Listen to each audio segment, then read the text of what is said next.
Have you ever wondered how the ancient writers of Genesis knew that the universe had a beginning? This question not only piques our curiosity but also aligns remarkably with modern scientific understanding.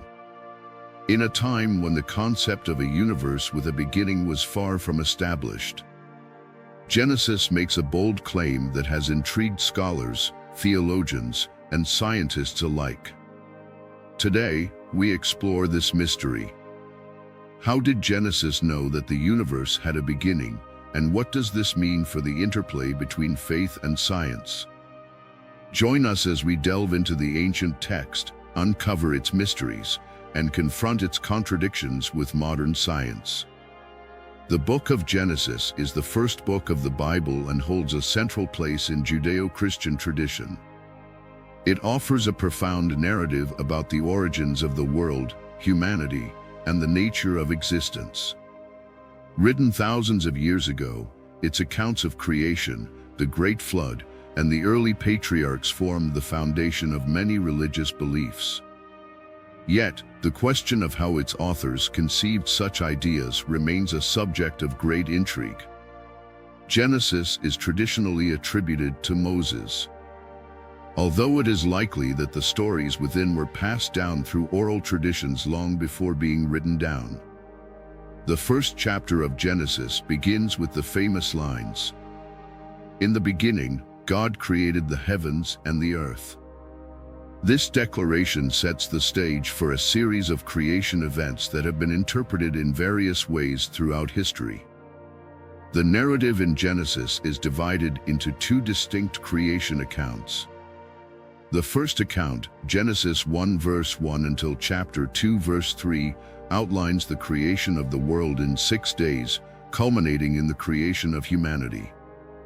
The second account, Genesis 2 verses 4 to 25, provides a more detailed description of the creation of Adam and Eve and the Garden of Eden.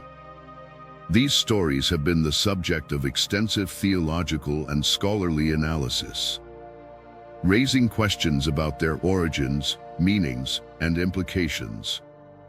Modern science tells us that the universe began with the Big Bang, a colossal explosion approximately 13.8 billion years ago that set everything into motion. This theory, supported by a wealth of astronomical evidence, posits a definitive starting point for time, space, and matter. Remarkably, this aligns with the assertion in Genesis that the universe had a beginning, a notion that was far from the prevailing thoughts of ancient civilizations. The Big Bang theory emerged from observations of the cosmic microwave background radiation and the redshift of distant galaxies, which suggest that the universe is expanding. This expansion implies that the universe was once condensed into a singular point, leading to the conclusion that it had a beginning. The discovery of this beginning was a monumental achievement in the field of cosmology and has reshaped our understanding of the cosmos.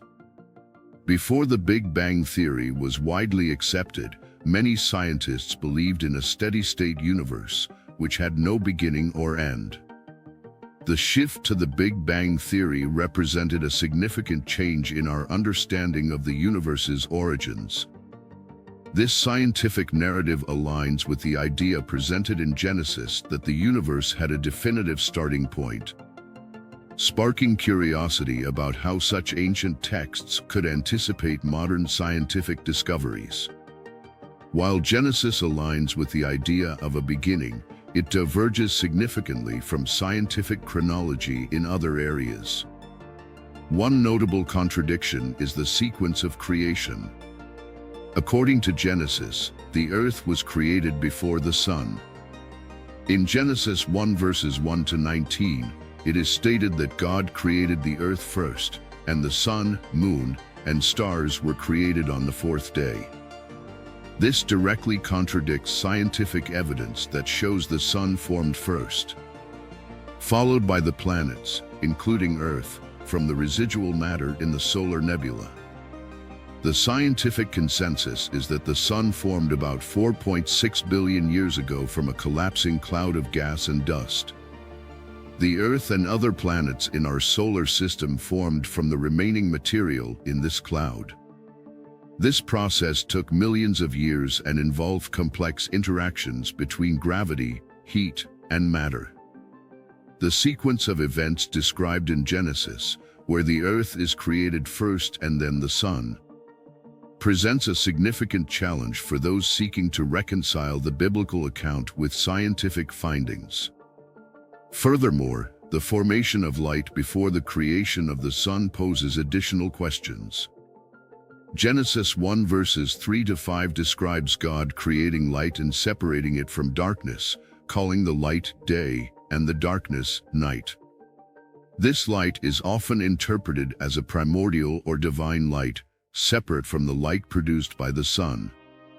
However, in the scientific view, the sun is the primary source of light and heat for the earth, making the sequence in Genesis difficult to align with our current understanding of astrophysics. The Bible is not a scientific textbook. It is a collection of religious and philosophical writings meant to convey spiritual truths and moral guidance. It offers conclusions about the nature of existence, the relationship between God and humanity, and the moral order of the world without delving into the scientific mechanisms behind these phenomena. This perspective helps us understand that the Bible's purpose is not to provide a scientific account, but to offer insights into the human condition and our place in the cosmos. The stories in Genesis are rich with symbolic meaning and theological significance. They address fundamental questions about creation, human nature, and the relationship between the divine and the material world. For example, the creation of light before the sun can be seen as a metaphor for the presence of divine order and purpose before the formation of physical objects. This interpretation allows believers to appreciate the spiritual messages of Genesis while acknowledging the scientific explanations for the physical processes that shape the universe. Religious texts like Genesis often use poetic and metaphorical language to convey deep truths about the nature of reality and the human experience. The use of symbolic language and imagery allows for multiple layers of meaning and interpretation. For instance, the separation of light and darkness can be seen as a representation of the fundamental dualities in the world, such as good and evil, order and chaos, or knowledge and ignorance. In Genesis, the order of creation presents another significant challenge. The narrative states that light was created on the first day, yet the sources of this light, the sun, moon, and stars, were not created until the fourth day. Genesis 1 verses 14 to 19 describes God creating these celestial bodies to separate day from night and mark the seasons, days, and years. This order contradicts our understanding of astrophysics, where the formation of stars and planets follows a different timeline. The creation story in Genesis outlines a series of 6 days of creation, followed by a day of rest. On the first day, God creates light and separates it from darkness, calling the light day and the darkness night. On the second day, God creates the sky to separate the waters above from the waters below. The third day sees the creation of dry land and vegetation. It is not until the fourth day that God creates the sun, moon, and stars to govern the day and night and to serve as signs for seasons, days, and years. This order raises questions about how there could be days and nights without the presence of the sun. Some scholars suggest that the light created on the first day could be interpreted as a primordial light or divine illumination, rather than the physical light from the sun. This interpretation, however, does not align with the scientific understanding of the formation of celestial bodies and the role of the sun in governing day and night. The sequence of creation in Genesis also includes the creation of plants on the third day, before the creation of the sun. This raises further questions about how plants could thrive without sunlight. While some interpretations suggest that the light created on the first day was sufficient for the growth of plants, this explanation does not fit well with our understanding of photosynthesis and the essential role of sunlight in supporting plant life. One possible reconciliation between the biblical account and scientific understanding lies in the interpretation of the word day in the Hebrew text. The Hebrew word yom, often translated as day, can also mean a longer, indefinite period of time. This interpretation suggests that the days of creation could represent epochs or ages rather than 24-hour periods. This view allows for a more flexible understanding of the creation timeline and could bridge some of the gaps between Genesis and scientific chronology. For example, the first day could represent the initial phase of the universe's creation, including the Big Bang and the formation of fundamental particles and forces. The second day might correspond to the development of galaxies and other large-scale structures. The third day could represent the formation of planets and the emergence of life on Earth. This interpretation allows for a more metaphorical reading of Genesis that aligns with the scientific understanding of cosmic and biological evolution. The idea that the days of creation could be symbolic periods is supported by other passages in the Bible.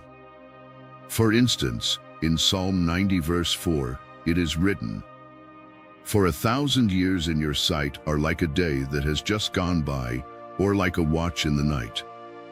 This verse suggests that God's perception of time is different from human understanding, allowing for the possibility that the days of creation in Genesis could span vast periods of time. For many modern believers, these interpretations offer a way to harmonize their faith with scientific knowledge. We see Genesis not as a literal account, but as a theological narrative that conveys profound truths about God's relationship with the world.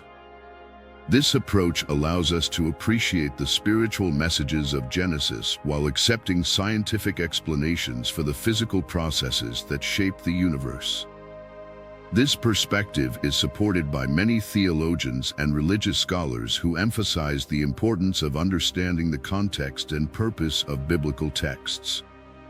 They argue that Genesis was written to convey theological truths rather than scientific facts, and that its primary goal is to inspire faith and provide moral guidance. By interpreting Genesis in this way, believers can find harmony between their religious convictions and their understanding of the natural world. Theological interpretations of Genesis also highlight the importance of seeing the creation story as a foundational myth that shapes our worldview and values.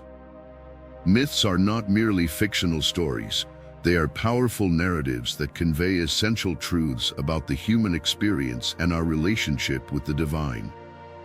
The question of how Genesis knew that the universe had a beginning remains a profound mystery.